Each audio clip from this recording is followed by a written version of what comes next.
શ્રી ગણેશાય નમઃ. નમસ્કાર દર્શક મિત્રો, ધર્મજ્ઞાનમમાં આપનું સ્વાગત છે. વૃષભ રાશિ, અક્ષર બવવું. તો આ રાશિમાં જન્મેલા લોકો કેવા હોય છે? કોની જોડે લેણદેણ હોય છે? કેવા ધંધામાં વધુ ફાવટ હોય છે? કાર્યશક્તિ કેવી હોય છે? કૌટુંબિક સુખ, ધંધો, શારીરિક તંદુરસ્તી, એમના ગુણ અવગુણ, એમનો ભાગ્યશાળી રંગ કયો, ભાગ્યશાળી દિવસ કયો, ભાગ્યશાળી આંક કયો, એમની રાશિના સ્વામીનો પણ આંક કયો, અને આ રાશિના વૃષભ રાશિવાળાના ભાગ્યશાળી ધાતુ કઈ, એ દરેક વિશે આપણે જોઈશું. તો આપણે જોઈએ પહેલા સ્વભાવ. એમનો જે છે એ મક્કમ અને વ્યવહારુ હોય છે.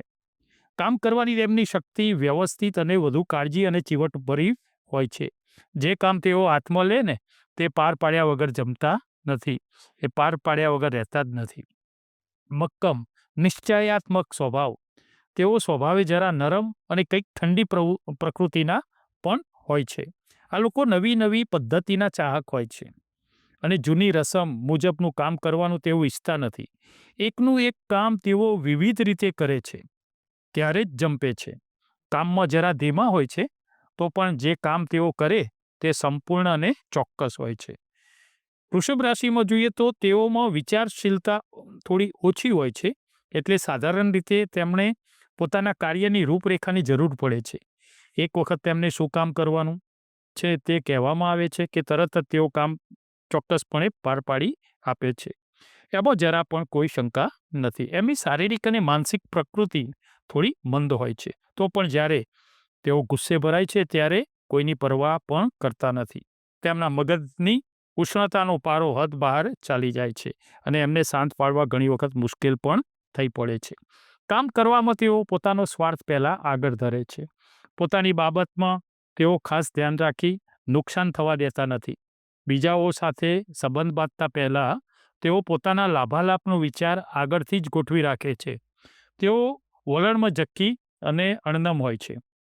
તેઓ પોતાની ઈચ્છા મુજબ કામ કરે છે અને તે અનુસાર જ વર્તન ચલાવે છે. તેમનામાં સાહિત્યિક શોખ ભરપૂર હોય છે અને આથી તેઓમાં ઘણા મહેનતુ અને ઉદ્યમી નીવડે છે. પરિશ્રમ, લોકોની ઉપરવટ થઈને કામ કરવાની શક્તિ તેમજ જાહેર હિંમતને લઈને તેઓ લોકો ઉપર શાસન ચલાવી શકે છે અને તેમના નેતા બની તેમને દોરવણી પણ આપી શકે છે. આ રાશિમાં જન્મેલાઓ પોતાના સ્વામી પોતાની સ્વેચ્છા મુજબ ચાલે છે. તેઓ એક કામમાં ખાસ પાવરદાર હોય છે. તેઓ સામા માણસના વિચાર સારી રીતે જાણી જાય છે અને આથી તેઓ પ્રસન્ન થાય તેમાં કામ કરવાની તેમની સરળતા થઈ પડે છે. આમ છતાં પણ તેમનામાં એક ખરાબ ટેવ છે. આ ટેવ છે તેમની પ્રગતિને રોકે છે. તેઓ ન કહેવા જેવી વાતો ગમે તે સ્પષ્ટ શબ્દોમાં કહી દેતા અચકાતા નથી. ધંધાદારી ગુપ્તતા તેમનામાં નથી. સ્વભાવે તેઓ ઉદાર અને વિશાળ મનના હોવાથી તેઓ બધાને પોતાના સાચા હિતસિંચક માને છે, પોતાના હિતેચ્છુ માને છે અને તેમની આગળ ન કહેવા જેવી દરેક વાતો ધંધાની પણ કરી દેતા હોય છે. ક્યારેક તો તેઓ પોતાની આ નબળાઈથી પારખી જાય છે અને ગુપ્તતા જાહેર કરવા બદલ તેમને અમુક પસ્તાવો અને એનું પરિણામ પણ ભોગવવું પડતું હોય છે. તો આ રાશિમાં જન્મેલા જે છે એ એક ધારા વફાદાર હોય છે. ક્યારેક તેમના ભોળપણનો કોઈ ગેરલાભ પણ લે છે. આ માણસો જ્યારે કોઈના દુશ્મન બને છે ત્યારે તે ભારે કરી બતાવે છે. વેપાર ધંધાને લગતા નિર્ણયો તેઓ જ્યારે શાંત અને એકાંતમાં હશે ત્યારે જ કરી શકશે. ઉશ્કેરાટની દશામાં, લોકસમૂહમાં તાત્કાલિક નિર્ણય લેવામાં આ બધું એમને એ કરી શકતા નથી. તેઓ બધાનું સાંભળે છે પણ પોતાનું ધાર્યું જ કરે છે. આ રાશિમાં જન્મેલા સ્વભાવે બહાદુર, ભય વગરના અને હિંમતવાન હોય છે. મોજ મજા, રંગરાગ તેમજ એમને પ્રિય હોય છે અને વખત આવે સખત મજૂરીમાંથી પણ એ છટકી જઈ એસ આરામ કરવા તરફ તેઓ ડરી પડે છે. શેઠ કરતાં આ લોકો નોકર તરીકે વધુ દીપી ઉઠે છે. આ લોકો જાહેરમાં કામ કરી શકવાની શક્તિ ધરાવે છે. લોકોની નાડ પારખી તેમને શું ગમે છે તે તેઓ સારી રીતે સમજી શકે છે. સ્થિર મનોદશાવાળા હોય છે. તેમને સોંપવામાં આવેલા બધા કામ તેઓ ખંત અને વિશ્વાસથી પાર પાડ્યા વગર રહેતા નથી. સાધારણ રીતે તેમના કાર્ય અને બોલવામાં વજન રહેલું હોય છે. તેમના શબ્દો નિશ્ચયાત્મક અને વજનદાર હોય છે. આ લોકોમાં તેમના પ્રત્યે માન અને પ્રતિષ્ઠા રહે છે. આ રાશિવાળા ખાસ કરીને વ્યાપાર ધંધામાં કુશળ હોય છે. વેપાર કેવી રીતે કરવો, તેના અમુક ગુપ્ત ભેદો શું છે, બજારમાં માંગ શેની વધુ છે, તેઓ સારી રીતે જાણે છે. આ લોકોને મિત્રો વધુ પ્રમાણમાં મળી આવે છે. જીવનમાં જે ક્ષેત્રમાં તેઓ પ્રવેશ કરે છે ને તે ક્ષેત્રમાંથી તેમને મિત્રો મળ્યા વગર રહેતા નથી. મિત્રોની મિત્રતાથી તેમને વખતો વખત એના મિત્રો તરફથી લાભ થયા કરે છે. આ માણસો સ્વભાવે ઝક્કી હોય છે, એ આગળ જણાવી ગયા આપણે. તેમનો આ સ્વભાવ તેમને ક્યારેક મુશ્કેલીમાં મૂકી દે છે. આમ છતાં પણ મિત્રાચારીમાં તેઓ પૂરા વફાદાર હોય છે. જ્યારે તમારો તે લોકોને પૂરો પરિચય મળી જાય છે ત્યારે તેઓ તમારે માટે કંઈ પણ કામ કરતા અચકાતા નથી. સ્વભાવે તેઓ સંકુચિત મનોવૃત્તિવાળા અને ખંતીલા હોય છે. પ્રથમ તેઓ પોતાના ઘરને માટે અને પોતાના માણસો માટે જ પ્રયત્નો કરે છે. લાભ સમયે તેઓ પોતાના આપ્તજનોને પણ ખટાવે છે. આ લોકો સ્વભાવે આનંદી, કલ્પનાશીલ, પ્રામાણિક હોય છે. સામાજિક રીત રિસમમાં તેઓ સારી રીતે ભેળવાઈ જાય છે. લોકોમાં તેઓ આકર્ષણ પણ ઉપજાવી શકે છે અને મજબૂત અને અજબ પ્રકારની સહનશક્તિ પણ અમુક વખતે ધરાવે છે. બાળકોનું પ્રત્યે બહુ એમને આનંદ હોય છે, એમનો શોખ હોય છે. તેમના જીવનને યોગ્ય માર્ગે લઈ જવામાં તેઓ આનંદ અનુભવે છે. તેમનો રાશિનો સ્વામી શુક્ર હોવાથી તેઓ કુમળા હૃદયના અને બળિયેલ હોય છે. જરા જેટલા શબ્દો પણ તેમનો હૃદયમાં લાગી જાય છે અને વેદના કરાવે છે. સૌંદર્ય પ્રત્યે તેમનો પ્રેમ હોય છે. બધી વસ્તુઓ વ્યવસ્થિત અને કારીગરીયુક્ત જોઈએ, પરંતુ તેને માટે પોતાના જાતનો ભોગ આપવા તે ઈચ્છતા નથી. બીજાની પાસે અપેક્ષા રાખે. પૈસાની બાબતમાં લોકો સખ્ત અને પ્રામાણિક હોય છે અને બહુ સીધા હોય છે. કરકસર કરી શકતા નથી, તો પણ પૈસાનો નકામો વ્યય પણ કરી શકતા નથી. આ લોકો સ્વભાવે અહંકારી હોય છે. ક્યારેક દુર્જનતા પણ અમુક વખતે થઈ જતી હોય છે. લોકોમાં ત્રાસ પણ ફેલાવી દે. હિંમતવાન હોય છે, પણ ખરા કેટલીક વખતે તેઓ ભીરુતા પણ પેસી જાય છે. તેવી વખતે પોતાની જાતને શિસ્તપૂર્વક બચાવી લે છે. આ રાશિમાં જન્મેલા પોતાના સ્વભાવને કાબૂ રાખી ખપ પૂરતી વાતચીત કરે, પોતાના જીવનનું એક જ ધ્યેય બનાવે, સદા નીતિ અને આચાર વિચારથી રહે, તો તેઓ જરૂર પોતાની જાતને પ્રગતિશીલ અને ઉન્નત બનાવી શકે છે. ઈશ્વર પ્રત્યે એમની શ્રદ્ધા બહુ હોય છે. તેની મોટાઈ પણ તેમને સ્વીકારવી ગમે છે. તેમને સત્પુરુષોનો સમાગમ કરવો ગમે છે. સંતો, સંન્યાસીઓ જોડે બેસવું, એમનું આદર કરવો એમને બહુ ગમે છે. મન ઇન્દ્રિયોનો કાબૂમાં ગમે છે. આ રાશિની અસર નીચે જન્મેલા જે સ્ત્રીઓ છે એ બીજાના દોરવાઈ જાય નહીં, એમના ભોળપણનો કોઈ લાભ ન રહે, એ એમને ખાસ જોવું રહ્યું. આ રાશિમાં જન્મેલા સ્ત્રીઓ અવિચારી કામવાળાઓ થઈ જાય છે અને પરિણામે પછી વિચાર વગરનું જે કામ કર્યું એના માટે એમને એ પરિણામ માટે તે પોતે બેદરકાર પણ અમુક વખતે બની જતા હોય છે.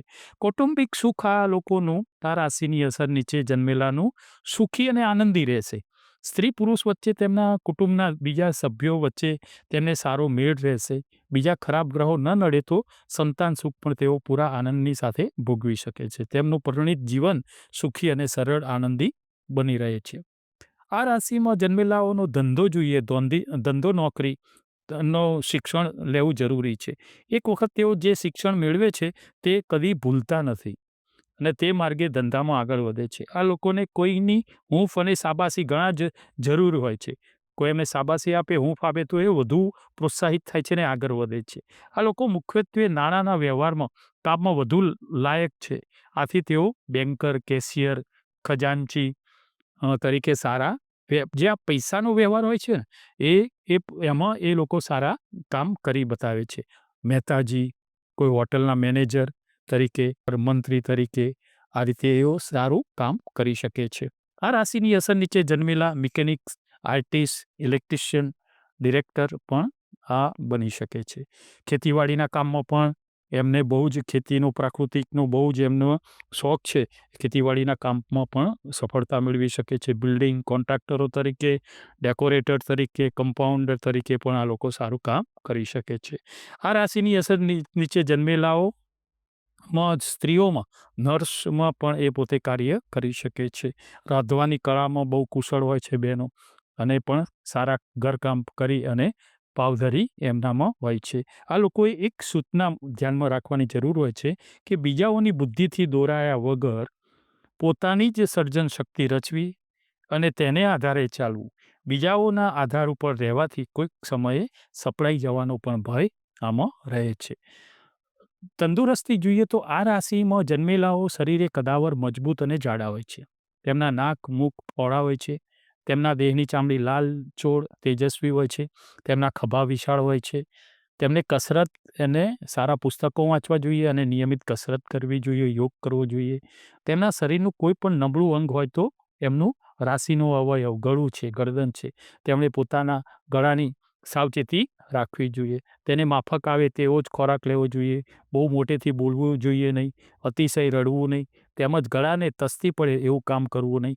આ લોકો વારંવાર ગળાના દર્દોથી એ પોતે પીડાતા હોય છે. આ સિવાય આંખ, દાંત, નાકની આસપાસ પણ આ લોકોએ પોતાના અવયવોની જાળવણી રાખવી પડે. એમના આ બધી વસ્તુઓથી તકલીફો અમુક વખતે રહ્યા કરે. તેમને સારી સોબત રાખવી જોઈએ. નિયમિત યોગ, કસરત કરવી જોઈએ. ઉતાવળિયો કામકાજ કરવો જે છે સ્વભાવ એ થોડો ત્યાગ કરવો જોઈએ. ઉત્તેજક માદક પીણા ત્યજવા જોઈએ. બહારની ખાણીપીણી ઉપર અંકુશ કરવો જોઈએ. તેમના તંદુરસ્ત જીવન માટેની આ સોનેરી ચાવીઓ છે. તેમની આર્થિક સ્થિતિ સદ્ધર રહેશે. આર્થિક ઝંઝાવત સહ્યા વગર જ તેમનું જીવન સમાપ્ત થાય. પૈસા કમાવાનું કામ તેમને માટે તદ્દન સહેલું હશે. પૈસો એમને શોધતો આવશે. આ રાશિના કેટલાક વૈભવ, વિલાસ અને મસ્ત શોખમાં પૈસાની ધૂળધાળી પણ કરી નાખે છે.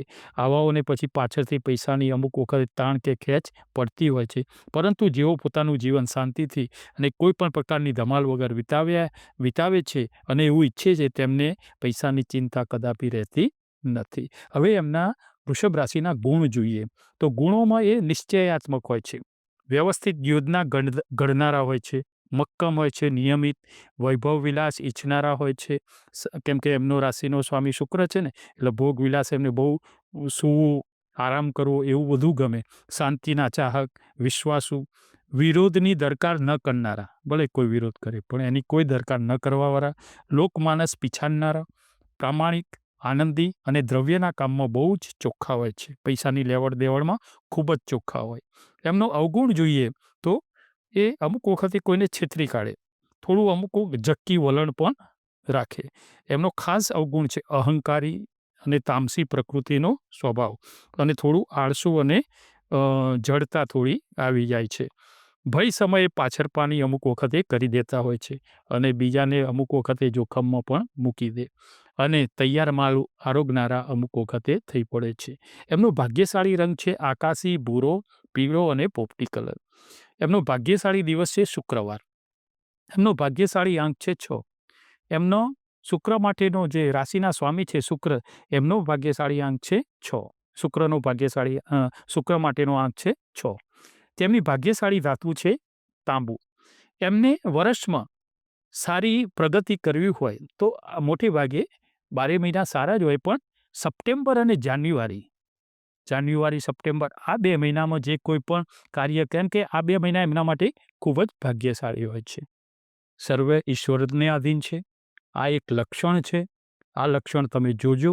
આમાંથી જે કોઈ તમને લાગે કે ના બરોબર છે, બધાને આ એક સરખું નથી હતું.